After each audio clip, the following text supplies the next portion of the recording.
ప్రియమైనటువంటి దేవుని బిడ్డలారా, పోయిన వారం నేను మీకు రక్షణ పొందుటకు నేనేమి చేయవలెను అనేటువంటి అంశాన్ని గురించి బోధించడం జరిగింది. రక్షణ పొందుటకు ఏం చేయాలి అంటే, ఒకడు దేవుని వాక్యము వినాలి, విశ్వసించాలి, మారు మనసు పొందాలి, ఒప్పుకోవాలి, యేసుక్రీస్తు నామములో బాప్తిస్మము పొందాలి. అయితే ఈనాడు సమాజములో చాలా మంది బాప్తిస్మం అనేటువంటి అంశం గురించి రకరకాల బోధలు చేస్తూ ఉన్నారు. రక్షణ పొందిన తర్వాత బాప్తిస్మం పొందామని కొంతమంది చెప్తున్నారు. బాప్తిస్మం పొందితేనే రక్షణ వస్తుందని కొంతమంది చెప్తున్నారు. కొంతమంది ఏమంటున్నారంటే, బాప్తిస్మం పొందకుండా ఏం కాదు, లేచి నువ్వు ప్రార్థన చేసి రక్షణ పొందు అని చెప్తున్నారు. సో ఇప్పుడు బైబిల్ అనేది మనుషులను ఆధారము చేసుకుని రాయబడినటువంటి గ్రంథము కాదు, లేదా మనుషులు తమ సొంత ఉద్దేశాలతో రాసినటువంటి గ్రంథము కాదు.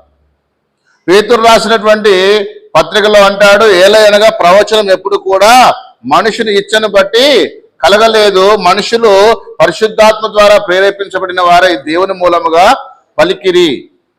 అలాగే తిమోతికి రాసిన 2వ పత్రిక 3వ అధ్యాయం 16వ వచనంలో అంటాడు, దైవజనుడు సన్నద్ధుడై ప్రతి సత్కార్యములకు పూర్ణముగా సిద్ధపడి ఉన్నట్లు దైవావేశం వలన కలిగిన ప్రతి లేఖనము ఉపదేశించుటకు, ఖండించుటకు, బుద్ధి చెప్పుటకు, నీతిని శిక్ష చేయటకు ప్రయోజనకరమై ఉన్నది అంటాడు. సో ఇప్పుడు పేతురు రాసిన 2వ పత్రిక 1:21 వచన ప్రకారంగా కానివ్వండి, తిమోతికి రాసిన 2వ పత్రిక 3వ అధ్యాయం 16-17 వచనాల ప్రకారంగా కానివ్వండి, బైబిల్ అనేది లేదా లేఖనాలు అనేవి మనుషుల కోరికను బట్టి రాయబడినది కాదు అని మొదట మీరు గ్రహించాలి. ఇక రక్షణ విషయానికి వస్తే, ఒక వ్యక్తి రక్షించబడాలంటే నీ ఇష్టానుసారంగా కాదు, దేవుని చిత్తానుసారంగా రక్షించబడాలి. బాప్తిస్మం అనేటువంటి దాన్ని యేసు ప్రభు వారు గొప్ప ఆజ్ఞగా ఇచ్చాడు. మత్తయి సువార్త 28వ అధ్యాయము 18వ వచనం నుంచి 20వ వచనాల వరకు దయచేసి మీరు అందరూ తెరిచి చూస్తే బాప్తిస్మం యొక్క ప్రాముఖ్యత ఏంటో మనకు తెలుస్తుంది. మత్తయి సువార్త 28వ అధ్యాయము 18 నుంచి 20 వచనాలలో ఏముందో చదువుతారు ఎవరైనా? యేసు వారి యొద్దకు వచ్చి, పరలోకమందును భూమి మీదను నాకు సర్వాధికారం ఇవ్వబడి ఉన్నది, కాబట్టి మీరు వెళ్ళి సమస్త జనులను శిష్యులనుగా చేయుడి, తండ్రి యొక్కయు, కుమారుని యొక్కయు, పరిశుద్ధాత్మ యొక్కయు నామములోనికి వారికి బాప్తిస్మం ఇచ్చుచు, నేను మీకు ఏ ఏ సంగతులను ఆజ్ఞాపించుదునో వాటిని అన్నిటినీ గైకొనవలెనని వారికి బోధించుడి. ఇదిగో నేను యుగ సమాప్తి వరకు సదాకాలం మీతో కూడా ఉన్నానని యేసుప్రభు ఎవరితో చెప్తున్నాడు? ఈ మాటలన్నీ శిష్యులతో చెప్తూ ఉన్నాడు. యేసుక్రీస్తు సమాధి చేయబడి తిరిగి లేచిన తర్వాత వారికి 40 రోజులు కనపడ్డాడని అపోస్తల కార్యములు 1వ అధ్యాయము 3-4 వచనాల్లో రాయబడింది. ఆయన 40 దినములకు వారికి అగపడచ్చు అనేకమైన ప్రమాణములను వారికి చూపెను. అవునా అండి? సో ఆయన చనిపోయి తిరిగి లేచిన తర్వాత చెప్తున్న మాట ఏంటో తెలుసా? పరలోకమందును భూమి మీదను నాకేమి ఇవ్వబడింది? సర్వాధికారం ఇవ్వబడింది. అప్పటి వరకు భూమి మీద సర్వాధికారం ఎవరికి ఉంది? అపవాదికి ఉంది. అందుకే వాడు ఏం చేశాడంటే, యేసు ప్రభు వారిని ఒక ఎత్తైనటువంటి శిఖరం మీద తీసుకెళ్లి ఈ లోకరాజ్యాలన్నీ ఆయనకు చూపించి, నువ్వు నాకు నమస్కారం చేస్తే ఈ లోకరాజ్యాలన్నీ నీకు ఇస్తా అని చెప్పాడు. అవునా అండి? సో వాడికి ఉన్నటువంటి అధికారం ఏమనుకున్నాడంటే, ఈ లోకరాజ్యాలన్నీ నా చేతిలో ఉన్నాయి అనుకున్నాడు. యేసు ప్రభు ఇప్పుడు అంటున్నాడు, చనిపోయి సమాధి చేయబడి తిరిగి లేచిన తర్వాత నాకు పరలోకమందును భూమి మీద ఏమి ఇవ్వబడింది? సర్వ అధికారం ఇవ్వబడింది. సో ఇప్పుడు మీరేం చేయండి అంటే, వెళ్ళి సమస్త జనులను శిష్యులుగా చేయండి. ఎలా చేయాలి మరి శిష్యులుగా? ఒక వ్యక్తి యేసుప్రభు శిష్యుడు ఎలా అవుతాడు అంటే, తండ్రి యొక్కయు, కుమారుని యొక్కయు, పరిశుద్ధాత్మ నామములోనికి వారికి ఏం చేయాలి? మీరు బాప్తిస్మం ఇవ్వాలి. ఇప్పుడు బాప్తిస్మము అనే మాటకు అర్థం ఎవరని చెప్తారా? బాప్తిస్మము అనే మాటకు అర్థం ఏంటి అంటే, ముంచుట, బాప్తిస్మం అనే మాటకు అర్థం ఏంటంటే ముంచుట, పాతిపెట్టుట లేదా సమాధి చేయుట. ఇది బాప్తిస్మం అనేటువంటి మాటకు అర్థం. ఈ బాప్తిస్మం అనేటువంటి మాట డైరెక్ట్ గా తెలుగులో నుంచి వచ్చినటువంటి మాట కాదండి. ఇది బ్యాప్టైజో అనేటువంటి గ్రీకు పదములో నుండి వచ్చిందని గతంలో నేను చెప్పడం జరిగింది. బ్యాప్టైజో అనేటువంటి గ్రీకు పదములో నుంచి బ్యాప్టిజం అనేటువంటి ఇంగ్లీష్ పదానికి వచ్చింది. బ్యాప్టిజం అనే ఇంగ్లీష్ పదము నుండి బాప్తిస్మం అనేటువంటి తెలుగు పదానికి ట్రాన్స్లేట్ చేయడం జరిగింది. సో ఇప్పుడు ఈ బాప్తిస్మం అనేటువంటి పదాన్ని లీగలైజ్ చేసింది ఎవరు? దీని అధికారం తీసుకొచ్చింది ఎవరు? యేసు ప్రభు వారు. ఏమన్నాడంటే మీరు వెళ్ళి సమస్త జనులను శిష్యులుగా చేయుడి.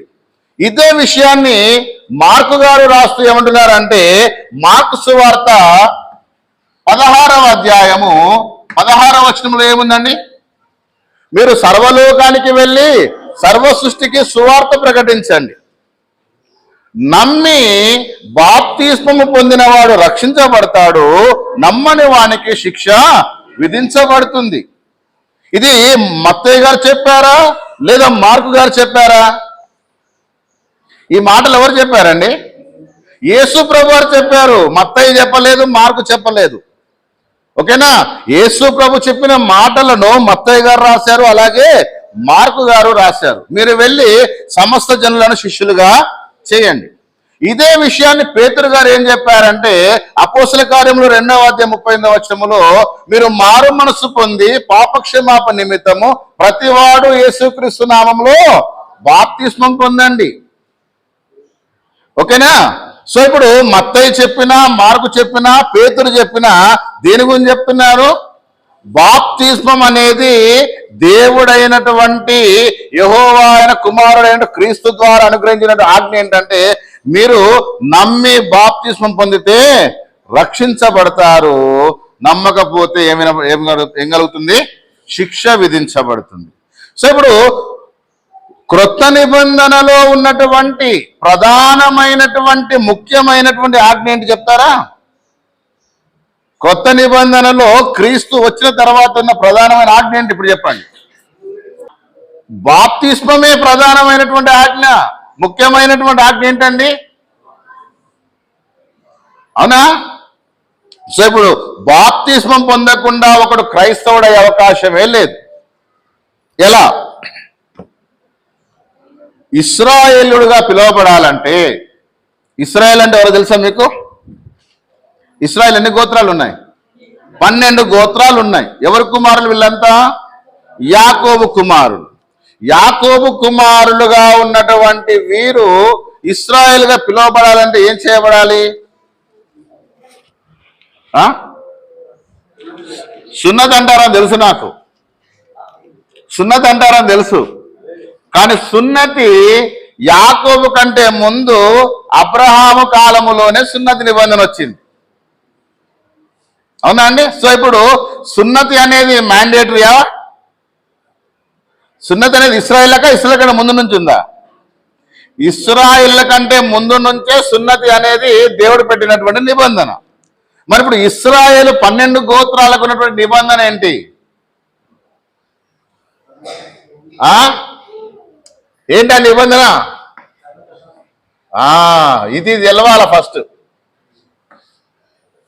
అందరు టక్కున ఏం చెప్తారంటే సున్నతి నిబంధన అంటారు.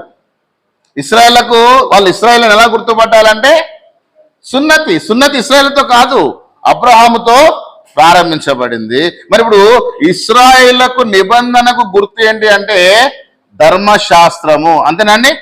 మరి క్రైస్తవులకు ఏంటి నిబంధన? క్రైస్తవులకు ఏది నిబంధన?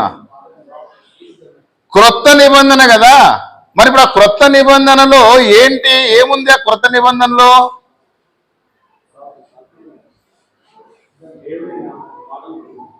మత్తయి సువార్త 26వ అధ్యాయము 26వ వచనంలో ఏముందండి?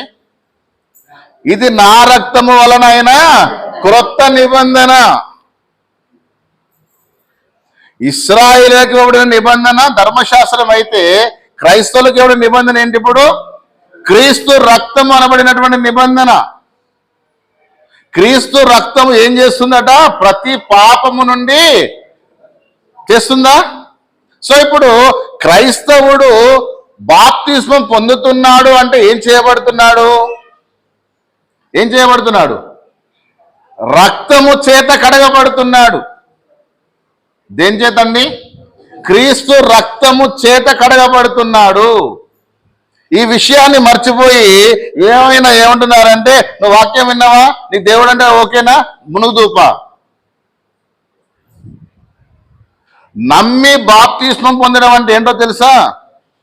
యేసుక్రీస్తు రక్తము నన్ను శుద్ధి చేస్తుందనే విషయాన్ని నువ్వు నమ్మాలి. ఒక నిర్దోషి నిష్కలంకుడు అయినటువంటి వాడు పాపులలో చేరిక ప్రత్యేకముగా ఉన్నటువంటి క్రీస్తు రక్తమే నన్ను శుద్ధినిగా చేస్తుందనే విషయం నువ్వు నమ్మాలి. అందుకే మార్గాలు అన్నారు, నమ్మి బాప్తిస్మం పొందినవాడు రక్షించబడతాడంటే ఏమి నమ్మాలి? ఎలా నమ్మాలి? యేసుక్రీస్తు రక్తము ద్వారా నీకేముందండి? పాప క్షమాపణ ఉంది. సో ఇప్పుడు బాప్తిస్మం అనే మాటలో చాలా అర్థము దాగి ఉంది. పేతురు, యోహానులు 12 మంది అపోస్తలులు పెంతెకొస్తనే పండగ దినాన దేవుని వాక్యం ప్రకటించేటప్పుడు అక్కడ పేతురు ఒక మాట మాట్లాడాడు. మీరు సిలువ వేసిన ఈ యేసునే దేవుడు ప్రభువుగాను క్రీస్తుగాను నియమించాడు, ఇది ఇశ్రాయేలు వంశమంతా రూఢిగా తెలుసుకోవాలి అన్నాడు. ఆయన ఈ మాటలు చెప్పిన తర్వాత వారు తమ హృదయంలో నొచ్చుకున్నారు. అంటే మీరు ఒక విషయం గమనించండి, పేతురు ఒక్క మాట చెప్పగానే వాళ్ళు ఎమ్మడే హృదయం నొచ్చుకున్నారా? ఈ మధ్య నాలాంటి వాళ్ళు వాక్యములో ఉన్నది ఉన్నట్టుగా బోధిస్తుంటే కొంతమంది హృదయాలు నొచ్చుకుంటున్నాయంట. యేసు ప్రభు బోధిస్తే కూడా అలాగే గుచ్చుకున్నాయి, నొచ్చుకోలేదా? సువార్త ప్రకటించేటప్పుడు మొహమాటం ఎందుకండి? పాపములో ఉన్నటువంటి వాడిని సరిచేయడానికే కదా యేసు ప్రభు ఈ లోకానికి వచ్చింది. నువ్వు తప్పు మార్గంలో ఉన్నప్పుడు నీ మార్గాన్ని సరిచేసుకొని చెప్పడం తప్ప? అవునా కదా? ఇప్పుడు యేసు ప్రభు వారు సువార్త ప్రకటిస్తున్నప్పుడు ఆ సువార్తకు లోబడినటువంటి వారే కదా ఆయన అంతా వెంబడించింది. పేతురు సువార్త ప్రకటిస్తున్నప్పుడు ఆయన సువార్తను విన్నటువంటి వారిలో కొంతమందికి ఏమనిపించిందంటే, అయ్యలారా మరి మేమేమి చేయాలి? అప్పుడు పేతురు చెప్పిన మాట ఏంటంటే, అమ్మా మీకున్నదంతా తెచ్చి ఇలా పెట్టండి, లేదా మీకున్నవన్నీ వదిలిపెట్టి రండి, మీకున్నటువంటి ఆస్తులు అంతస్తులు మీ ఉద్యోగాలు వ్యాపారాలు వదిలిపెట్టి దేవుని దగ్గర రండి అని చెప్పాడా? చెప్పాడండి? లేకపోతే ఆ 3000 మందిని పేర్లు పెట్టి పిలిచాడా? నువ్వురా నువ్వురా నువ్వురా అని? వాళ్ళంతటా వాళ్ళే తమ హృదయములో నొచ్చుకున్నటువంటి వారు, అయ్యలారా మేమేమి చేయాలని అడిగినప్పుడు మీరు బాప్తిస్మము పొందండి. అంతేనండి? సో ఇప్పుడు అతని మాటల యందు విశ్వసించినటువంటి వారు, అతని మాటలను నమ్మినటువంటి వారు అనగా ఏ మాటలు చెప్పాడు పేతురు అక్కడ? క్రీస్తు మరణము, సమాధి, పునరుద్ధానం గురించిన మాటలే చెప్పాడండి. ఇంకేం చెప్పలే, సొల్లు కబుర్లు చెప్పలేదు, లేకపోతే వాళ్ళని మెప్పించేటువంటి మాటలు ఏం చెప్పలేదు, వాళ్ళను ఉద్రేకపరిచేటువంటి వాక్యాలు ఏం చేయలేదు. ఆయన ప్రవచనానుసారముగా యేసు ప్రభు ఎలా చనిపోతాడు, ఎలా సమాధి చేయబడతాడు, ఎలా తిరిగి లేపబడతాడు నా 2వ అధ్యాయం అంతా అదే రాయబడి ఉంది. దాని ప్రకారంగా వారిలో చాలా మంది వినగలిగారు. నేను ఒక మాట చెప్తాను, గమనించండి. పేతురు, యోహాను, యాకోబు, ఆంద్రయ, ఫిలిప్పు, బర్తలోమై వీళ్ళు మాట్లాడుతుంటే కొన్ని వేల మంది విన్నారు. ఎంతమంది అండి? కొన్ని వేల మంది విన్నారు. వాళ్ళు ఎలాంటి మాటలు మాట్లాడారో మీకు అర్థమవుతుందా? ఇప్పుడు విద్య లేనటువంటి ఈ పామరులు దేవుడు వారికి పరిశుద్ధాత్మ ద్వారా అనుగ్రహించినటువంటి జ్ఞానమును బట్టి వారు సువార్తను ప్రకటించారు. ఇంకేం ప్రకటించలేదు అక్కడ. బైబిల్లో 66 పుస్తకాలలో, కృత నిబంధనలో 27 పుస్తకాలలో యేసు ప్రభువు కానివ్వండి, లేదా అపోస్తలులు కానివ్వండి, పరిచారకులు కానివ్వండి, ఏం ప్రకటించారండి? వారు సువార్తను మాత్రమే ప్రకటించారు. ఒక వ్యక్తి రక్షణ పొందడానికి ఏమి అవసరం అంతవరకే బోధించారు వాళ్ళు. నీ ఇంట్లో అప్పులున్నాయా, నీ ఇంట్లో కష్టాలున్నాయా, నీకు విడాకులు అవుతున్నాయా, నీకు పెళ్లి కాలేదా, నీకు ఇంకా పిల్లలు పుట్టలేదా, ఇవి బోధించలేదండి వారు. ఈనాడు ఇలాంటి బోధకులు ఎక్కువైపోయారు. నీవు పాపములో ఉన్నావు, నీ పాపములు కడిగి వేసుకునే రక్షణ పొందు అని చెప్పగానే వారిలో చాలా మంది రక్షణ పొందారు. ఇక ఇంకొక విషయాన్ని మనం చూద్దాం. ఇక్కడ పేతురు ప్రసంగం ద్వారా 3000 మంది బాప్తిసం పొందారని మనం విన్నాం, అవునండి. తర్వాత అలాగే సువార్త ప్రకటించుకుంటూ వెళ్తున్న క్రమములో సంఘము దినదినము అభివృద్ధి చెందుతూ వస్తుంది. ఇప్పుడు ఒక వ్యక్తిని మీకు చూపిస్తానండి. క్రొత్త నిబంధనలో అపోస్తల కార్యములో ఒక వ్యక్తిని మీకు చూపిస్తాను. ఈ బాప్తిసం పొందేటువంటి విధానం ఎలా ఉండబోతుందో, ఎలా ఉంటుందో మీకు చూపించేటువంటి ప్రయత్నం చేస్తాను ప్రియులారా. 6వ అధ్యాయంలో 1వ వచనం మనం చూసినట్లయితే, ఆ దినములలో శిష్యుల సంఖ్య విస్తరించుచున్నప్పుడు అనుదిన పరిచర్యలో తమలోని విధవరాండ్రను చిన్న చూపు చూచిరని హెబ్రీల మీద గ్రీకు భాష మాట్లాడు యోధులు సన్నగిస్తారు. ఆ దినాలలో ఏమైందట? శిష్యుల సంఖ్య విస్తరిస్తూ ఉంది. సువార్త ప్రకటించేటప్పుడు యేసుక్రీస్తు మరణ సమాధి పునరుద్ధానముల యందు విశ్వాసం ఉంచినటువంటి వారు బాప్తిస్మం పొందడం ద్వారా సంఖ్య ఏమవుతుందండి? విస్తరిస్తూ ఉంది. ఏ సంఖ్య ఇది? శిష్యుల సంఖ్య. అర్థమవుతుందా మీకు? సో ఇప్పుడు శిష్యుల సంఖ్య విస్తరిస్తున్నప్పుడు పేతురు మాట్లాడుతున్నాడు. అప్పుడు 12 అపోస్తలులు తమ యొద్దకు శిష్యుల సమూహమును పిలిచి, మేము దేవుని వాక్యం బోధించుట మాని ఆహారం పంచుట యుక్తం కాదు. కాబట్టి సహోదరులారా, ఆత్మతోనూ జ్ఞానముతోనూ నిండుకొని మంచి పేరు పొందిన 7 మనుషులను మీలో ఏర్పరచుకొనుడి. ఇక్కడ ఆత్మతోనూ మరియు ఏముండాలట? జ్ఞానం ఉండాలి. ఏ జ్ఞానం ఇది? సువార్తను గూర్చిన జ్ఞానము. ఏ జ్ఞానం అండి? సువార్తను గూర్చిన జ్ఞానము, దేవుని గూర్చిన జ్ఞానము. ఈ లోక జ్ఞానము దేవుని దృష్టికి ఏంటట? వెర్రితనం. చాలా మంది ఏమనుకుంటారంటే జ్ఞానం అనగానే పక్కన డిగ్రీలు అనుకుంటున్నారండి. జ్ఞానం అనగానే ఏమనుకుంటున్నారండి? పక్కన డిగ్రీలు అనుకుంటున్నారు. బీటీహెచ్లు, ఎంటీహెచ్లు, ఇంకేటే ఇట్లాంటివి ఉన్నాయి కదా. అది కాదండి జ్ఞానం అంటే. సువార్తను సువార్తగా బోధించగలిగినటువంటి సామర్థ్యం కలిగి ఉండాలి. ఈ మధ్య చాలా యూట్యూబ్ ఛానళ్లలో, టీవీలలో పెద్ద డిబేట్లు జరుగుతున్నాయి. దాని మీద మాట్లాడమని మా సహోదరులు ఫోర్స్ చేస్తున్నారు. కానీ నాకెందుకో దేవుడు కొంచెం ఆపుతున్నట్టు అనిపిస్తుంది. ఇప్పుడు చూడండి, పేతురు ఏం మాట్లాడుతున్నాడంటే, మేము దేవుని పని మానేసి ఆహారం పంచిపెట్టుట యుక్తము కాదు. కాబట్టి మీలోనే ఒక 7 మనుషులను ఏర్పాటు చేసుకోండి. వారు ఎలాంటి వారు ఉండాలంటే ఆత్మతో నిండి ఉండాలి, జ్ఞానంతో నిండి ఉండాలి. ఇక్కడ ఆత్మతో నిండి ఉండడం అంటే ఏంటి? ఆత్మతో నిండి ఉండడం అంటే చాలా మంది దీన్ని కూడా వక్రీకరిస్తున్నారు. నేను దానికి ఒక క్లారిటీ ఇస్తా.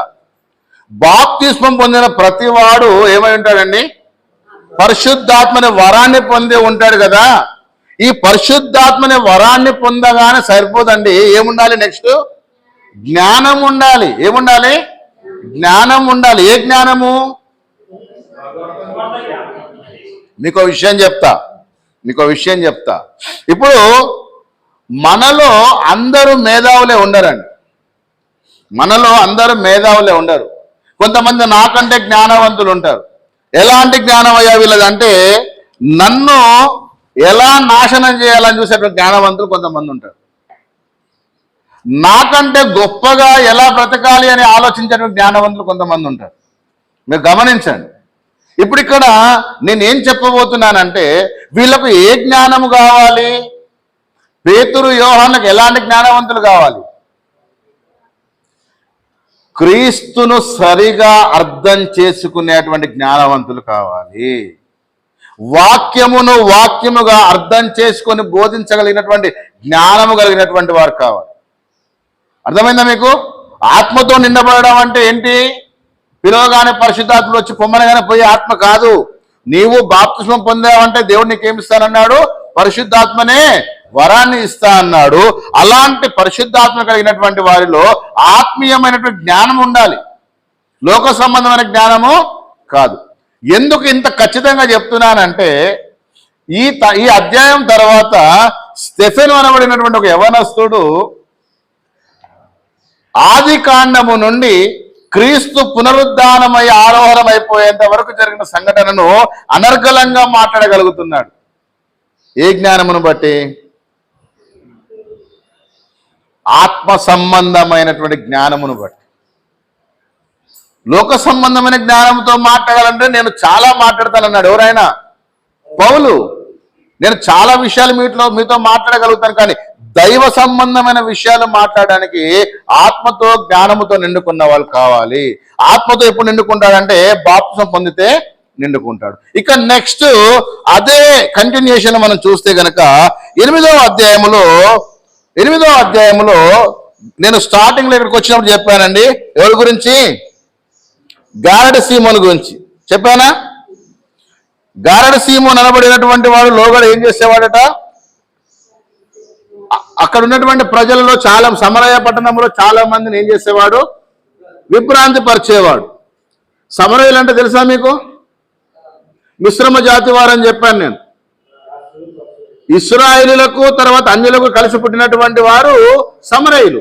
కానీ సమరయులు ఎవరిని నమ్ముతారంటే దేవుణ్ణే నమ్ముతారు, యెహోవా దేవుణ్ణి ఆరాధిస్తారు.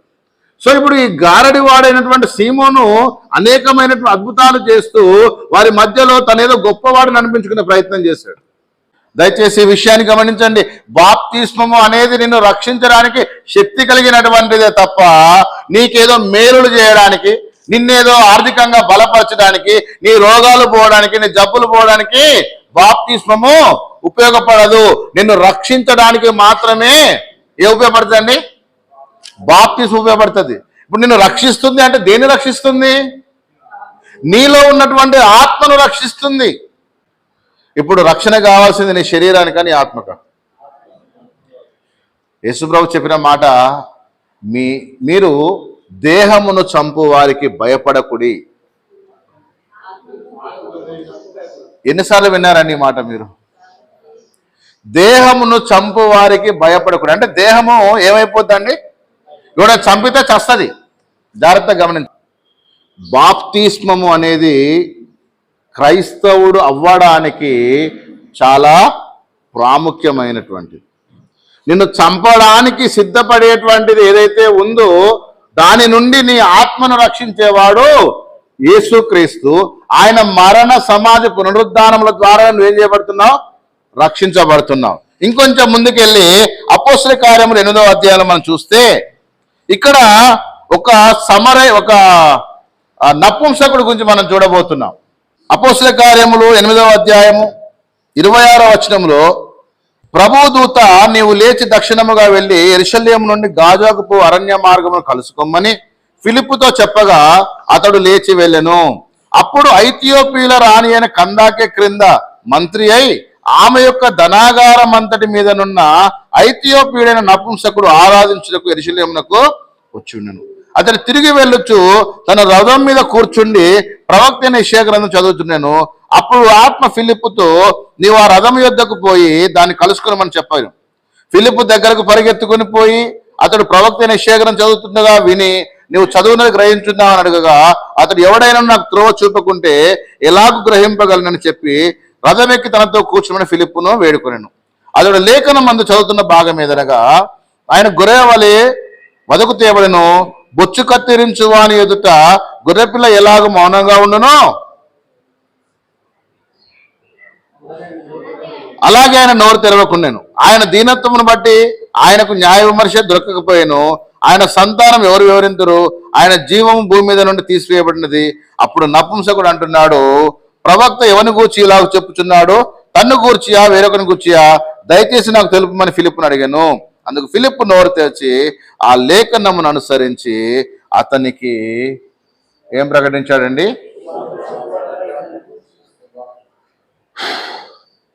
ఈ వచనాలన్నీ చదివితే మీకు లాస్ట్కి ఏమర్థమని చెప్పారు ఒకసారి?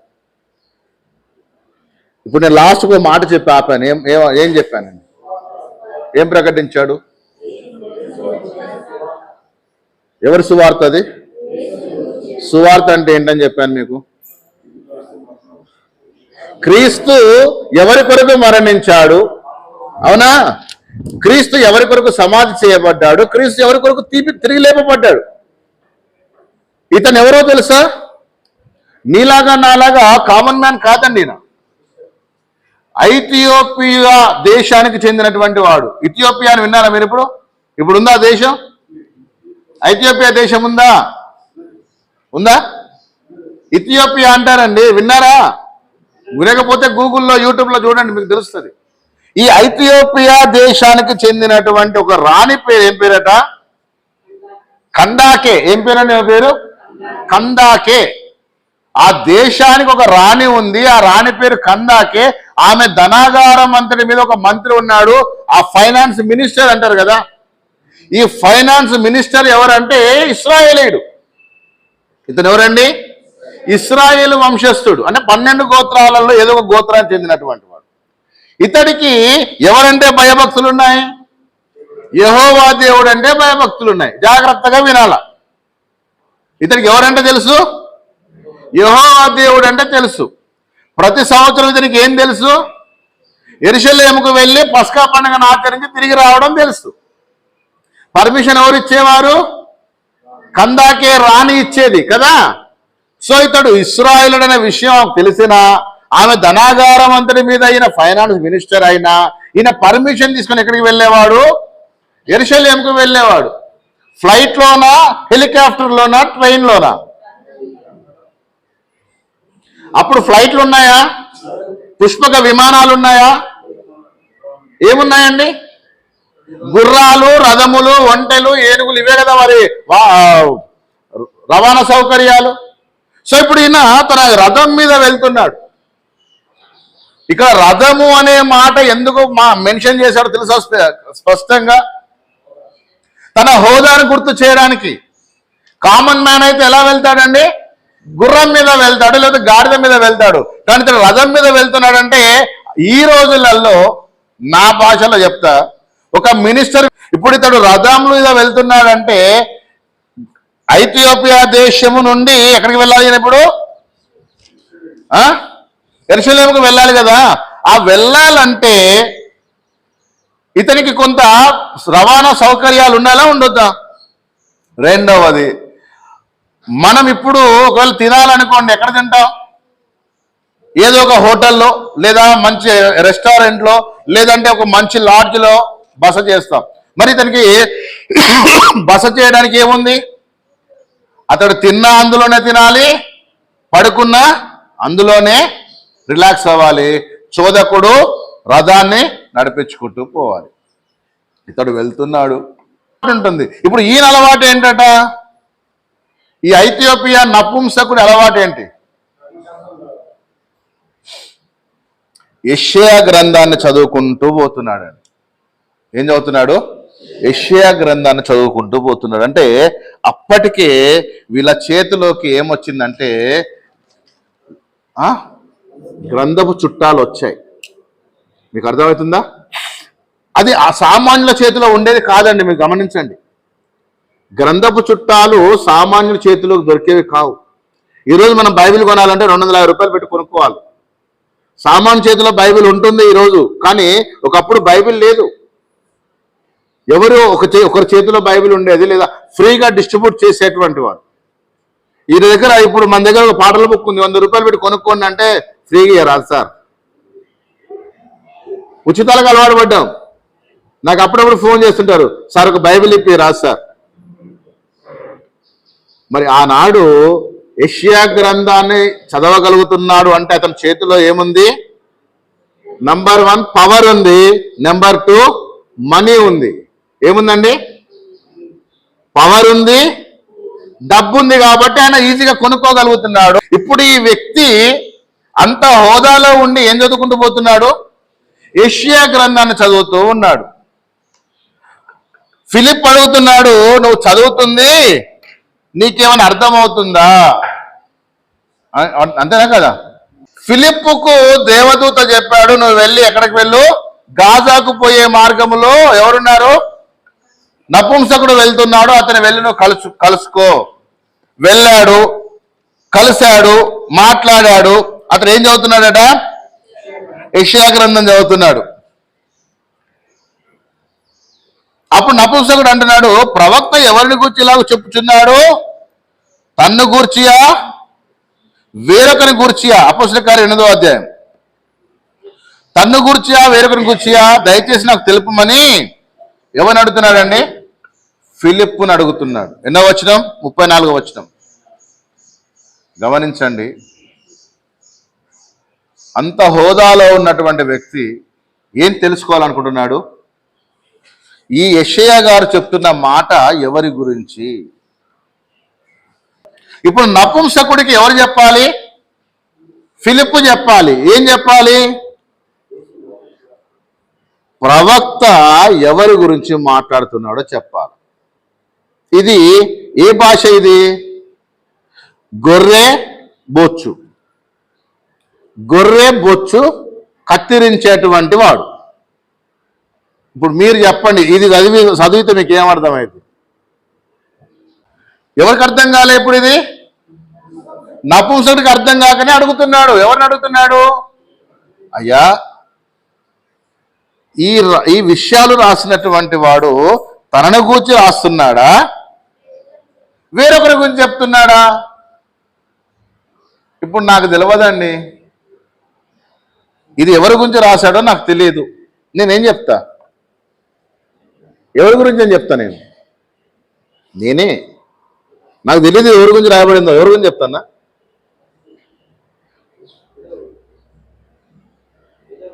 నాకు తెలియనప్పుడు ఏం చెప్తా తెలుసా? తెలియదు అంట. ఏమంట? తెలియదు అంట.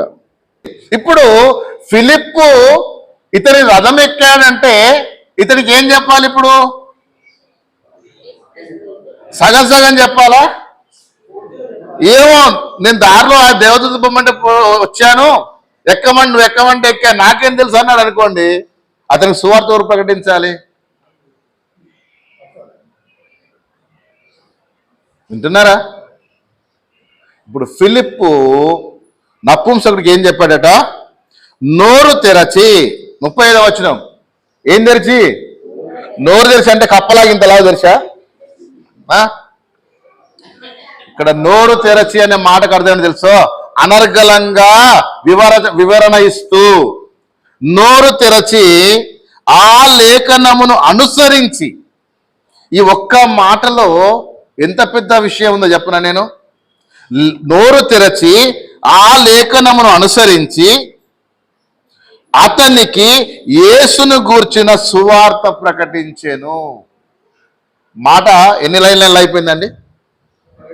ఒక్క లైన్లో అయిపోయింది మాట. ఒక్క లైన్లో అయిపోయిందండి. నోరు తెరచి అతనికి లేఖనమును అనుసరించి యేసుక్రీస్తును గూర్చిన సువార్త ప్రకటించెను. నాకు తెలిసి ఒక 5 నిమిషాలు అయ్యే పని కాదు ఇది. 5 నిమిషాలు అయిద్దా? 11:30కు వాక్యం స్టార్ట్ చేశాడండి, 12:30 అయింది, ఇంకా అయిపోలేదు. విసుకొచ్చేస్తుంది. 4 సార్లు లేచి అటు ఇటు తిరుగుతాం. మధ్యలో 2 సార్లు ఫోన్ ఆపరేట్ చేస్తాం, ఎవడో మెసేజ్ చేశాడా, ఎవరో కాల్ చేశారా అని. కానీ ఇక్కడ ఫిలిప్పు మాట్లాడుతున్న ప్రతి మాటను తన హృదయము లోతులోనికి అర్థం చేసుకునే ప్రయత్నం చేస్తున్నాడు. ఎవరైనా నపుంసకుడు, మీ భాషలో నపుంసకుడు, కానీ నా భాషలో ఈయన ఒక ఫైనాన్స్ మినిస్టర్. అర్థమైందా మీకు? కామన్ మ్యాన్ కాదండి. ఏ దిక్కు దశ లేనోడు, 10th ఫెయిల్ అయినోడు అనుకుంటున్నారా? లేకపోతే తిండికి లేక ట్రైనింగ్కి వచ్చినోడు అనుకుంటున్నారా? జాగ్రత్తగా ఆలోచించిన ఒక ఫైనాన్స్ మినిస్టర్గా ఉండి వేరొక రాష్ట్రానికి లేదా వేరొక రాజ్యానికి గొప్ప నాయకుడిగా ఉన్నటువంటి ఈయన ఒక కామన్ మ్యాన్, ఒక యవనస్తుడు. ఫిలిప్ ఎవరో తెలుసా? మీలాంటి యవనస్తుడు, వయసు పడిన ముసలుడు ఏం కాదండి. మీలాంటి యవనస్తుడు వాక్యం చెప్తుంటే శ్రద్ధగా వింటున్నాడు. ఎవరి గురించి చెప్తున్నాడు? నాలాగా సోదంతా చెప్తున్నాడు అనుకుంటున్నారా? నేను సోది చెప్తున్నానా? యేసు క్రీస్తును గూర్చి ఏం ప్రకటించాడండి? సువార్త ప్రకటించాడు. ఏం ప్రకటించాడు? నాకు తెలిసి ఇది గంటలో అయిన ప్రయాణం కాదండి. 1 గంట, 2 గంటలు, 3 గంటలు కాదు. ఇది నాకు తెలిసి కొన్ని రోజుల ప్రయాణం ఇది. ఇప్పుడు ఆయన తిరిగి వెళ్తున్నాడు. ఈయన మధ్యలో వదిలిపెట్టి వెళ్ళిపోయాడు, మధ్యలో ఒక ఊర్లో వదిలిపెట్టి వెళ్ళిపోయాడు. అక్కడ దాకా ఏం చేస్తున్నాడు తెలుసా? సువార్త ప్రకటిస్తూనే ఉన్నాడండి. సో ఇప్పుడు యెరూషలేము నుండి గాజాకు ఐథియోపియా దేశానికి వెళ్ళాలంటే ఈ మార్గం మధ్యలో ఏం జరగాల? రెస్ట్ ఉండాలి, అవునా? తినడానికి సమయం ఉండాలి, కాసేపు పడుకోవాలి. ఇవన్నీ జరుగుతాయి జరగవా? ఇదంతా ఎవడు చెప్పడు. ఏదో దారిలో వెళ్తుంటే నీళ్లు కనపడ్డాయి, మునుగన్నాడు. ఒక రోజులో చేసిన ప్రయాణం కాదు ఇది. అనేక దినాల ప్రయాణములో ఫిలిప్ అనేకమైన విషయాలు బోధిస్తున్నాడు. వారు ఆహారం భుజిస్తున్నారు, మరలా రెస్ట్ తీసుకుంటున్నారు, మరలా బోధిస్తున్నాడు. ఈ యెషయా గ్రంథములో ఉన్నటువంటి విషయాన్ని చాలా వివరంగా చెప్పాడు. ఇంకో మాటలో చెప్పాలంటే వాక్యాధారాలు, ప్రవచన నెరవేర్పులు అన్నీ కలిపి ఎవరికి చెప్తున్నాడు? ఐథియోపియుడైనటువంటి నపుంసకుడికి, అవునా? ఈ ఫైనాన్స్ మినిస్టర్ చెప్పినప్పుడు అంతా విన్నటువంటి తర్వాత వారు త్రోవలో వెళ్ళొచుండగా ఇప్పుడు ఏమైందట? నీళ్లున్న ఒక చోట వచ్చింది. అప్పటిదాకా ఏం విన్నాడండి నేను? చెప్పండి. సువార్త క్లైమాక్స్ ఏంటి చెప్పండి? సువార్త అంతిమ మాట ఏంటి? నమ్మి బాప్తిస్మం పొందితే రక్షించబడతావు, లేకపోతే శిక్షించబడతావు. జాగ్రత్తగా గమనించ. ఇంత సాగదీయడానికి కారణం ఏంటంటే ఈ నపుంసకుడికి ఫిలిప్ ఏమేం చెప్పుంటాడు? ఆయన పుట్టక ముందు చేయబడిన ప్రవచనాల నుంచి, వాగ్దానాల నుంచి నాకు తెలిసి ఆది కాండములో 3వ అధ్యాయం 15వ వచనము నుండి,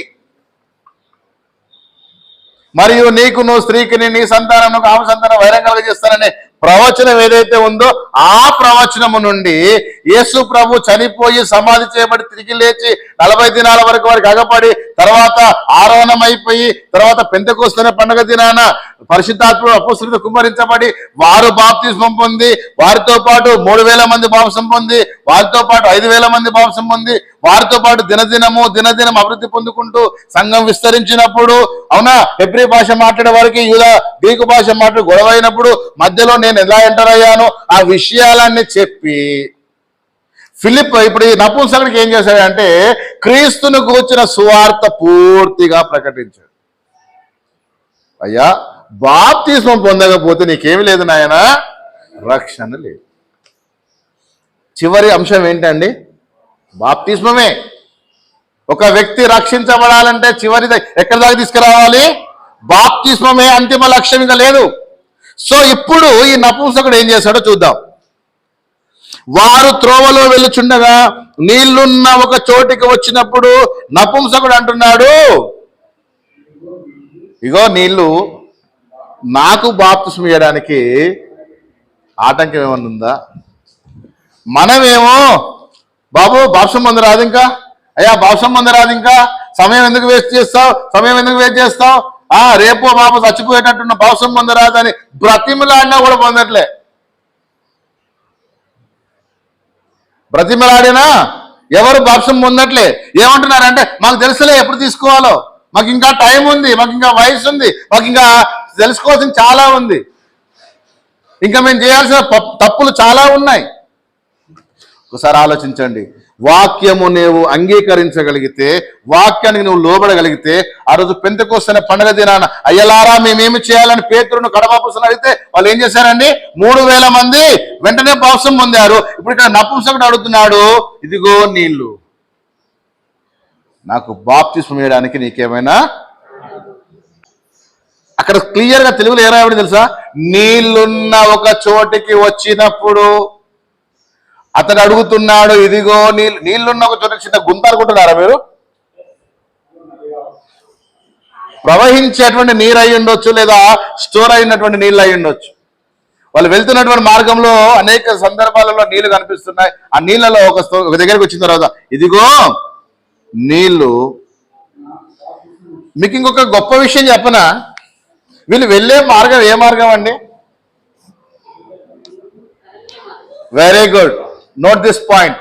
అరణ్య మార్గంలో ఎక్కడ పడితే అక్కడ నీళ్లు దొరకవు. మీకు అర్థమైందమ్మా? అరణ్య మార్గములో నీరు ఎక్కడ పడితే అక్కడ ఉండదు కాబట్టి నీళ్లు వచ్చేంత వరకు అతను వాక్యం వింటూనే ఉన్నాడు. నీళ్లున్న ఒక చోటికి వచ్చినప్పుడు, అంటే ఏదో ఒక ప్రాంతంలో నీళ్లున్నాయి అరణ్య మార్గములో, అప్పుడు అడుగుతున్నాడు, ఇదిగో నీళ్లు, నాకు బాప్తిసం ఇవ్వడానికి.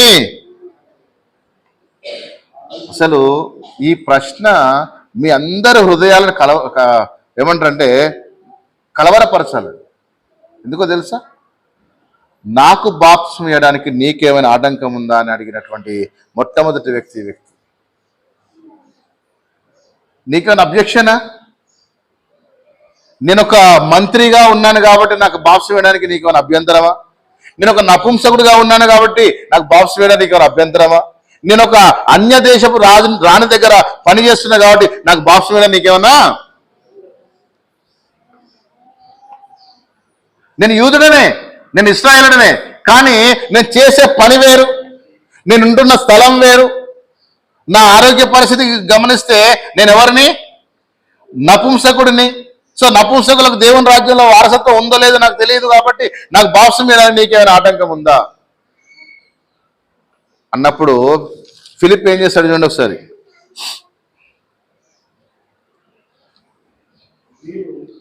అడిగి రథము నిలుపమని ఆజ్ఞాపించెను. అప్పుడు ఏం చేశారండి? ఫిలిప్పు నపుంసకుడు ఇద్దరును ఎక్కడికి పోయారు? నీళ్ళలోనికి దిగారు.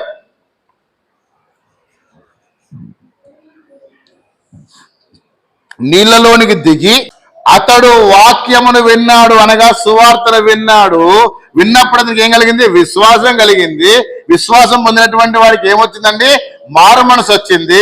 కరెక్టే కదా, యేసు ప్రభు నా పాపల కొరకు చనిపోయాడు కదా అని ఒప్పుకున్నాడు. ఇదిగో బాప్తిసం ఇవ్వడానికి నీకు ఆటంకం ఉందా అంటే ఏం లేదు రా పాపం అని చెప్పి తీసుకెళ్ళి ఒక మంత్రికి బాప్టిజం ఇచ్చాడండి. ఫిలిప్ ఇప్పుడు గల్ ఎగరేసుకోవాలా? ఏం ఎగరేసుకోవాలా? నా రేంజ్ ఏందనుకుంటున్నావు నువ్వు? ఒక సెంట్రల్ ఫైనాన్స్ మినిస్టర్కి నేను బాప్తిసం ఇచ్చినా అని చెప్పి గల్ ఎగరేసుకోవాలి, అంతేనా? వెళ్ళి అందరికీ ఫోటోలు తీసుకోలే, ఫోటోలు తీసుకొని వాట్సాప్లలో స్టేటస్లలో పెట్టుకున్నాడా? ఈరోజు మరి బాప్తిసం ఇచ్చేటోడు స్టేటస్లే, బాప్తిసం తీసుకునేటోడు స్టేటస్లే, అవునా? వాక్యం చెప్పేటోడు స్టేటస్లే, వాక్యం వినేటోడు స్టేటస్. ఏందండి ఇది? ఎవరిని మెప్పించడానికి? మరి నువ్వెందుకు చేస్తున్నారో బాబు వీడియోలను మీరు అడగొచ్చున్నాను. మీలాంటి వారిని అనేక మందికి సువార్త ప్రకటించాలి అనే ఉద్దేశంతో ఈ ప్రయత్నాలను చేస్తున్నాం. సో ఇప్పుడు చూడండి, వాళ్ళు ఇద్దరు కలిసి ఏం చేశారట? మీకు ఇంకో డౌట్ రావాలి. ఇప్పుడు మీకు ఇంకో డౌట్ రావాలా? ఎవరని చెప్తారా డౌట్? వాక్యము విన్నటువంటి నపుంసకుడు నీళ్ళలో దిగాడు, రథము నడుపుతున్నటువంటి వాడు మాత్రం నీళ్ళలో దిగలే. ఎందుకు?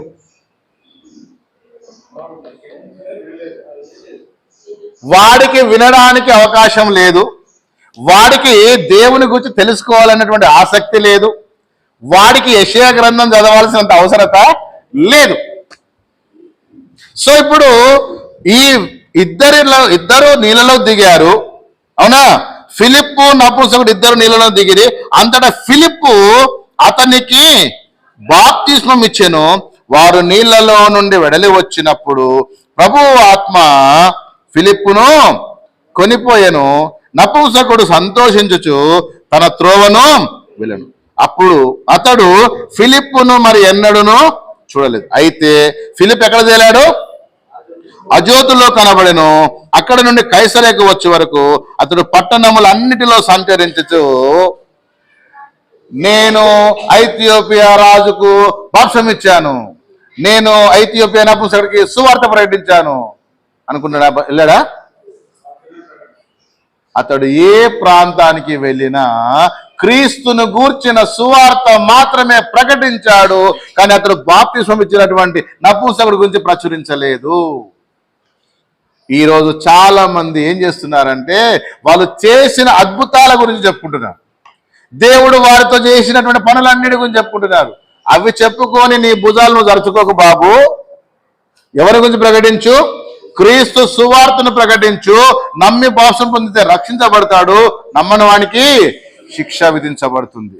బాప్తిస్మం అనే కార్యక్రమంలో ఈరోజు నపుంసకుడైనటువంటి ఐథియోపియా ఫైనాన్స్ మినిస్టర్ గురించి మనం చూసాం. నెక్స్ట్ ఎపిసోడ్లో, నెక్స్ట్ పాఠములో ఇంకొక వ్యక్తిని మనం చూద్దాం. సో బాప్తిస్మం అనేది ఆషామాషి పని కాదు. సువార్త పూర్తిగా వినకుండా, సువార్తకు లోబడకుండా నువ్వు బాప్తిసం తీసుకోవడం వల్ల నీకు ప్రయోజనం ఏమీ లేదు. సువార్త ప్రకటించబడిన తర్వాత నువ్వు దానికి లోబడకపోయినా దానికి నష్టపోయేది నువ్వే తప్ప, అవునా, బోధించినటువంటి వాడైతే కాదు. ఇంతవరకు మీరందరూ కూడా బాప్తిస్మం యొక్క ప్రాముఖ్యతను, బాప్తిసం అనేది ఆజ్ఞగా ఉంది, అది పొందకపోతే ఏం లేదు, రక్షణ లేదు. నువ్వు ఏ స్థాయిలో ఉన్నా సరే, నువ్వు ఎంతటి వాడివైనా సరే వాక్యానికి లోబడాల్సిందే, సువార్తకు లోబడాల్సిందే, బాప్తిస్మము పొందాల్సిందే. మీలో ఇంకా ఎవరైనా బాప్తిసం పొందని వారు ఉంటే, ఇంకా దేవుని వాక్యంలో అనుమానాలు ఉంటే, ఐథియోపియా నపుంసకుడు లాగా మీరు కూడా అడిగి తెలుసుకోండి. సువార్తను పూర్తిగా అర్థం చేసుకొని బాప్తిస్మం పొంది సత్యమైనటువంటి సువార్త పరిచర్యలో పాలుభాగస్తులు కావాలని నన్ను నేను హెచ్చరించుకుంటూ, మిమ్మల్ని కూడా హెచ్చరిస్తూ కొద్ది మాటలు ముగిస్తున్నాను. దేవుడి మీద దీవించిన కాక అందరికీ వందనాలు.